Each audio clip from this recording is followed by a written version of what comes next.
Bismillahirrahmanirrahim. Assalamualaikum warahmatullahi wabarakatuh. Kita masuk ke pertemuan kedua tentang filsafat ketuhanan. Kemarin ditegaskan bahwa kita mengkaji filsafat sebagai sebuah disiplin ilmu. Sehingga sebagai disiplin ilmu, itu filsafat memiliki definisinya sendiri yang berbeda dengan disiplin-disiplin ilmu yang lainnya. Kita katakan bahwa filsafat adalah ilmu yang mengkaji tentang wujud sebagaimana wujud. Sehingga dari definisi ini, maka sesungguhnya semua realitas atau semua wujud, semua entitas dikaji dalam filsafat.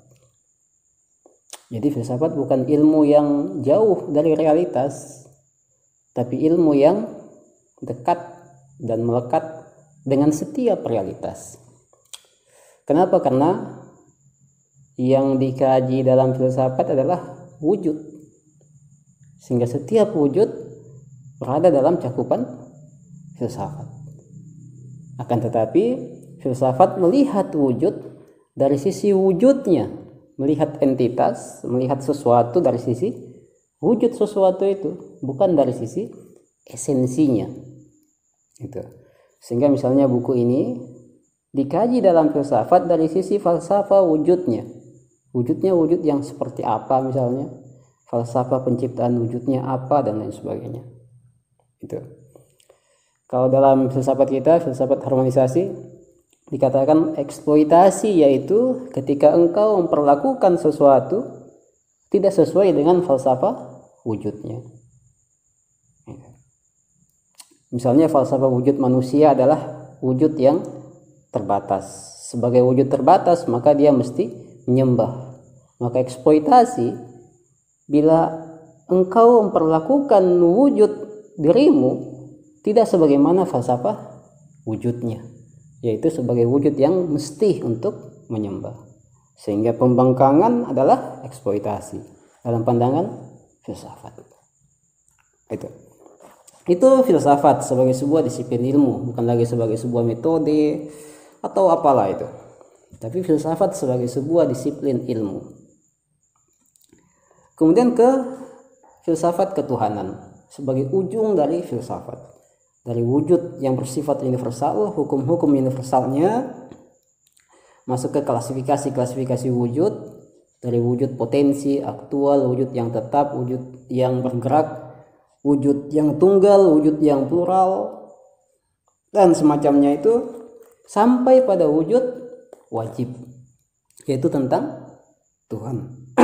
Yang kita sebut dengan metafisika khusus atau ilahiyat bil ma'na akhos, yaitu filsafat yang khusus mengkaji tentang wujud Tuhan.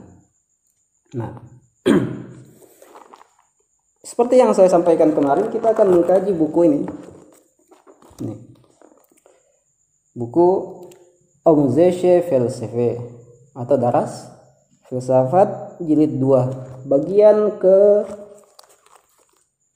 terakhir, bagian ke-7, Khodo Shenosi, yaitu filsafat ketuhanan.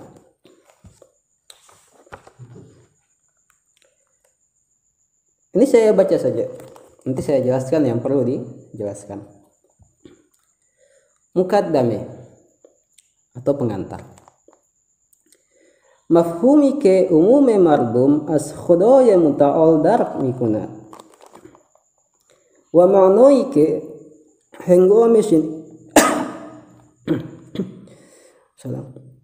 Mafhumi ke umume mardum as khodoya muta'al dar mikunan wa ma'noi ke hengome shenidane wajhe khodo ya mu'adil hoy dar zaban hoy mukhtalif mifahman ibarat as mawjudi ke jahon ro'o farideas. Jadi katanya, konsep yang dipahami mayoritas manusia ketika mendengar kata Tuhan, yaitu konsep yang bermakna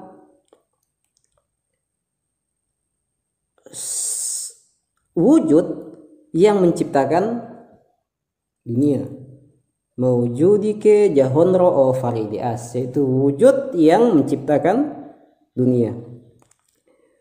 Bedigari suhan khodoro be'enwone o faridegor misenosan. Kejahonro o faridias. Jadi katanya Tuhan itu dipersepsi sebagai pencipta alam. Wa ahyanan ma'oniya digari askabile parwardegor wa ma'bud kasike soyeste parastesas ro muradet tawajuh karor midahan. Jadi selain konsep pencipta, Tuhan juga dikenali sebagai yang disembah. Itu konsep yang pada umumnya dipahami oleh manusia ketika mendengar kata Tuhan. Jadi Tuhan itu dimaknai sebagai pencipta atau yang disembah. Itu. Tapi para filosof menolak itu. Maksudnya mereka tidak menggunakan kata pencipta, mereka tidak menggunakan kata yang disembah ketika mendengar kata Tuhan. Sini dikatakan filosofi bertawajjuh ingkeh inggune mafohim as maqami fi'li ilahi wa ba'dan as af'ole makhlukin munande parastidan entezami syawad kusyidaan mafhumiro bekor bigiran ke hikoyat azzote mukaddase ilahi nemoyan bedune inke ihtiyoji bedar nazar gereftane af'ol wa makhlukote weidoste bosyat. Jadi para filosof itu berusaha memberikan sebuah konsep yang menghikayahkan zat Tuhan, bukan sebuah konsep yang menghikayahkan Tuhan tapi dari dimensi perbuatan Tuhan atau dari dimensi perbuatan ciptaan Tuhan. Seperti misalnya pencipta, jadi dia terabstraksi dari perbuatan Tuhan yang menciptakan, bukan dari zatnya Tuhan. Ataukah konsep yang disembah terabstraksi dari perbuatan ciptaan, yaitu yang menyembah. Nah, para filosof tidak menggunakan dua konsep itu. Dia menggunakan konsep lain yang khusus menghikayahkan zat Tuhan tanpa butuh pada memperhatikan perbuatan Tuhan dan perbuatan ciptaannya. Nah, oleh karena itu filsuf menggunakan sebuah konsep yang berbeda dari konsep yang dipahami sebagai mayoritas masyarakat.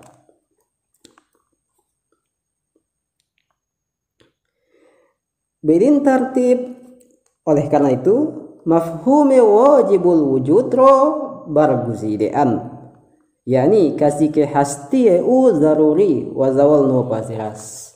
Nah, oleh karena itu para filosof menggunakan konsep wajibul wujud atau wujud wajib, yaitu wujud yang eksistensi atau keberadaan itu wajib kepadanya, tidak akan meniada. Gitu. Jadi kalau mayoritas manusia menggunakan kata atau menggunakan konsep pencipta dan yang disembah ketika mendengar kata Tuhan, maka filosof menggunakan konsep wajibul wujud atau wujud wajib ketika mempersepsi Tuhan. Alasannya karena konsep wajibul wujud itu secara langsung menghikayahkan zat Tuhan, bukan menghikayahkan perbuatan Tuhan ataukah perbuatan ciptaan Tuhan. Itu pemilihan wajibul wujud. Kemudian dikatakan lagi, ini dikritik lagi ini konsep wajibul wujud ini. Dikritik lagi, dikatakan waliin mafhum ham yek mafhume kulli. Tapi konsep wajibul wujud juga katanya konsep yang universal. Konsep wajibul wujud dia bisa diterapkan pada setiap yang mungkin untuk wajibul wujud. Jadi konsep universal. Sama halnya kalau saya katakan misalnya konsep manusia, dia bisa diterapkan pada beragam manusia. Agar konsep ini tidak universal, maka mesti ada konsep yang secara langsung menghikayahkan wujud wajibul wujud itu. Seperti misalnya konsep Syahrun atau konsep Ismail. Jadi dia secara langsung menghikayahkan wujud Ismail. Tapi kalau saya gunakan konsep manusia itu umum. Kalau saya gunakan konsep wajibul wujud juga umum. Nama wajibul wujud ini siapa sehingga dia menghikayahkan secara khusus person dari wajibul wujud. Itu. Dikatakan waliin mafhum hamyik mafhumi kulli wazatan qabil istiraq wasid barmasudi ke mutaaddid nibosyat. Jadi konsep wajibul juga adalah konsep yang universal yang bisa diterapkan pada beragam misdak. Sekiranya ada 2-3 wajibul wujud, maka konsep wajibul wujud semua bisa berlaku pada tiga-tiganya itu. Nah, oleh karena itu harus ada nama wajibul wujud yang khusus. Itu. Sehingga kita tidak gunakan lagi wajibul wujudnya, tapi namanya langsung. Nah, nama apa itu? Sini katakan Az-inru boyat behtarin asmo wa kalamotro isme Allah dones ke isme khos wa bi istilah alame sakhsis.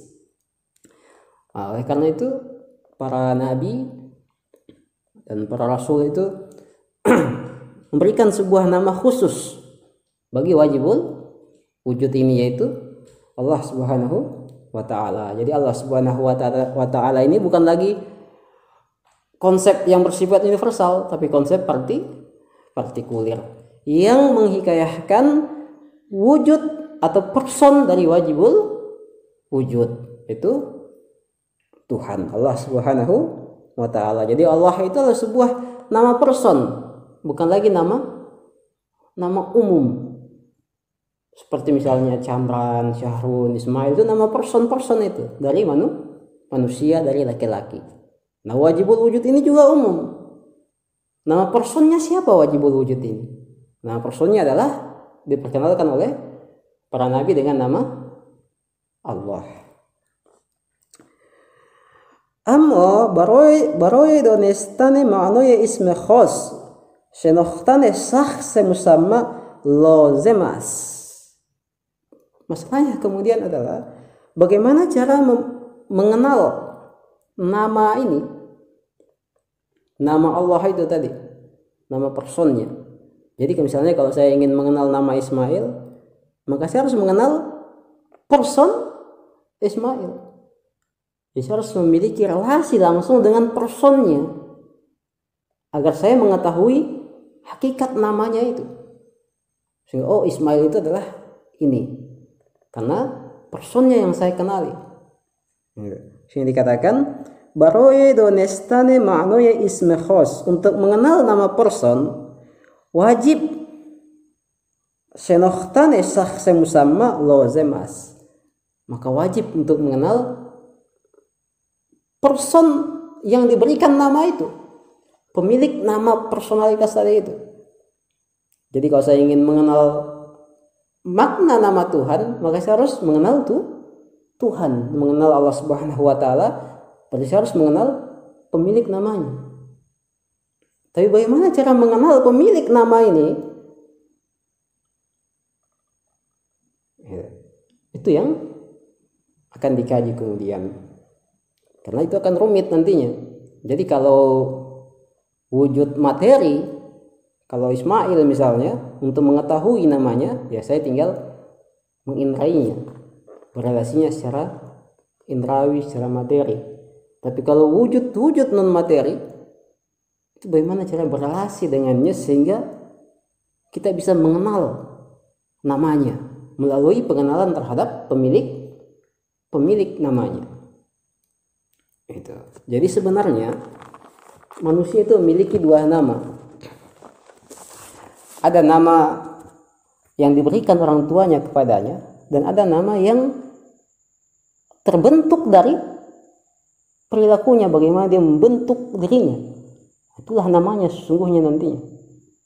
Sebagaimana kalau kita lihat itu tradisi orang-orang di zaman dahulu, Rasulullah diberikan nama Al-Amin, gelar selain nama yang memang diberikan oleh orang tuanya. Al-Amin ini terabstraksi dari perilakunya. Nah, nama asli kita adalah nama yang kita bentuk itu, sehingga orang memahami, mengenal kita dari apa yang kita lakukan. Makanya engkau adalah apa yang engkau lakukan. Itulah nama kita sesungguhnya, bukan nama yang diberikan oleh orang tua dan lain sebagainya, tapi hasil bentukan. Nanti orang dipanggil itu bukan lagi dengan nama yang diberikan orang tuanya itu, nama hasil kesepakatan, tapi nama yang dia bentuk dengan dirinya. Itulah manusia. Besok kita lanjut lagi. Billahi taufiq wal hidayah. Assalamualaikum warahmatullahi wabarakatuh.